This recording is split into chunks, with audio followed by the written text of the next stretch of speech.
গ্রামে বসবাস করত এক বৃদ্ধা, তার ছেলে ও তার বৌমা আর তার একমাত্র নাতনি বাইরে থেকে পড়াশোনা করত। এই ব্যাপার কি মাধবী, বেলা তো অনেক হলো, এখনো তোমার সকালের কাজকর্ম শেষ হলো না? এইভাবে কাজ করতে থাকলে আমার ছেলের সংসারটা কি টিকবে? মা, আমি তো সেই সকাল থেকেই কাজ করছি, আর কি করতে হবে বলুন আমাকে, আমি করে দিচ্ছি। কাজ তো করছো দেখছি, কিন্তু মন দিয়ে কি করছো তুমি? ওই দেখো, উঠানের ওই দিকে এক চারটি ময়লা পড়ে রয়েছে তো। এরই মধ্যে তাদের পাশের বাড়ির জগাই কাকা তাদের বাড়ি হাজির হয়। আরে গোলাপি দেবী, আপনারা তো মেয়ের মতন বৌমা পেয়েছেন। রতনের তো 10 জন্ম সার্থক। বৌমাকে এত বকাঝকা করেন কেন আপনি?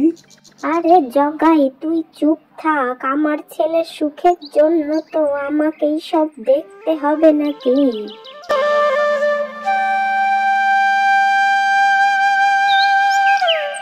মা, তোমার কি হয়েছে বলো তো? সকাল থেকেই পাড়ার লোকজন বলছে তুমি নাকি মাধবীকে খুব বকাঝকা করছো। হ্যাঁ রে রতন, তুই তো এখন পাড়ার লোকের কথাই শুনবি। আমি যে তোদের ভালো চাই বলেই বলি, সেই দিকটা তো আর দেখবি না। মাধবী তো সংসারের কোনো দায়িত্বই নিতে জানে না। আমি তো সব সময় চেষ্টা করি আপনার কথা মতন সমস্ত কাজ করার, তাও আপনি কেন আমাকে বোঝেন না? মা, তুমি মাধবীকে একটু বুঝতে চেষ্টা করো, আর মাধবী তুমিও মাকে একটু সময় দাও।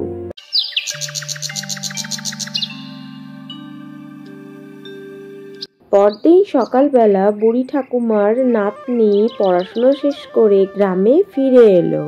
ঠাকুমা, তুমি আমাকে চিনতে পারলে? আমি রেনু, তোমার সেই ছোট্ট নাতনি।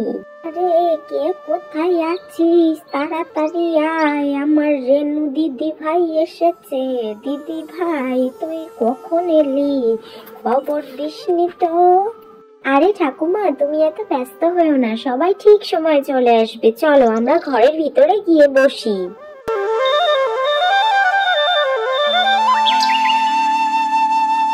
কি গো কাকিমা, শুনলাম তুমি নাকি তোমার ছেলের জন্য নতুন পাত্রী খুঁজছো? আরে এসব বাজে কথা, গোলাপি দেবী তো নিজের বৌমাকে রানীর মতন দেখভাল করে। আরে তোরা বেশি কথা বলিস না তো, আমি যা করি আমার পরিবারের ভালোর জন্যই করি, বুঝলি?